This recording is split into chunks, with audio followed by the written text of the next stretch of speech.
আমার চ্যানেলে তোমাদের সকলকে স্বাগত। আজ আমরা ক্লাস 7-এর রায়ান মার্টিন প্রশ্ন বিচিত্রা থেকে ইতিহাসের প্রথম পর্যায়ক্রমিক মূল্যায়নের প্রথম স্কুল সলভ করব।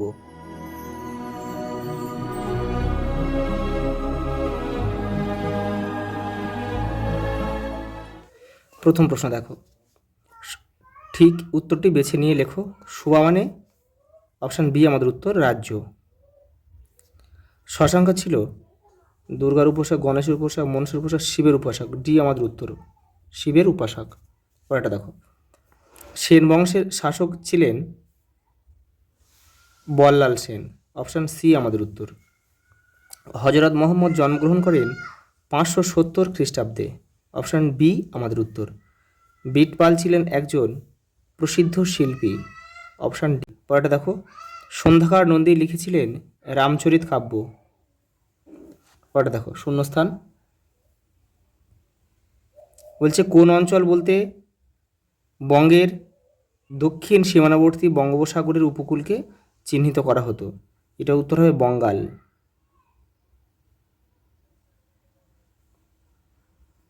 বঙ্গাল হবে এটা। পরেরটা দেখো, ইসলামের পবিত্র ধর্মগ্রন্থ হচ্ছে কোরআন। পরেরটা দেখো, কবি ধৈ লিখেছিলেন পবনদূত কাব্য।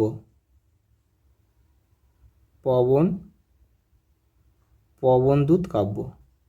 পরেরটা দেখো, এটা হবে সহজিয়াও বলা হতো, এটা হচ্ছে বৌদ্ধ হবে, বৌদ্ধ সহজিয়াও বলা হতো।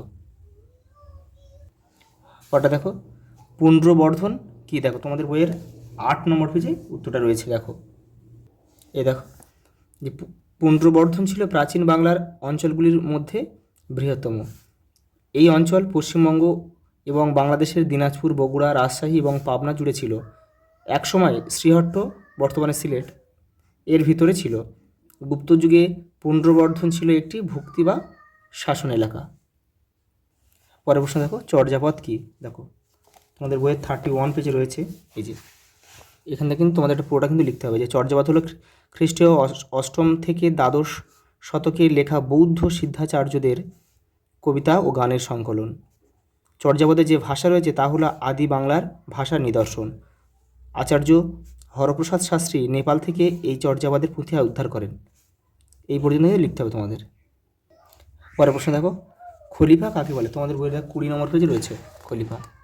এই যে এটা পুরোটা লিখতে হবে না, এটা এখান থেকে তোমরা এই যে এখান থেকে এইটা এবার এই পর্যন্ত লিখবে, আর সঙ্গে এটা লিখে দেবে যে মোহাম্মদের পর ইসলাম জগতের নেতৃত্বে কে দেবেন তা নিয়ে প্রশ্ন ওঠে। তখন মোহাম্মদের প্রধান 4 সঙ্গীরা একে একে মুসলমানদের নেতা নির্বাচিত হন। এদের বলা হয় খলিফা। খলিফা শব্দ অর্থ হচ্ছে প্রতিনিধি বা উত্তরাধিকারী। সঙ্গে একটা প্রশ্ন দিয়েছে, দেখো প্রথম খলিফা কে ছিলেন? হজরত আবু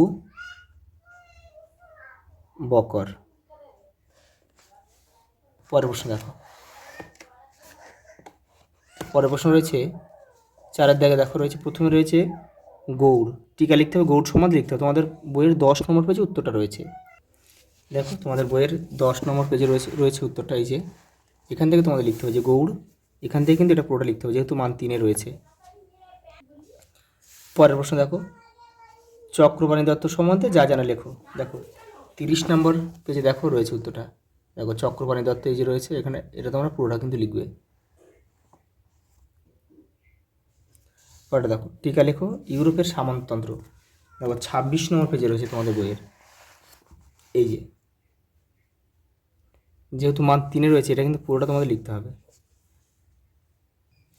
পরের প্রশ্ন দেখো, 5 দাগে কৈবর্ত বিদ্রোহ সম্বন্ধে যা জানা লেখো। 15 নম্বর পেজে রয়েছে তোমাদের বইয়ের। দেখো এই যে এখান থেকে তোমরা লিখবে।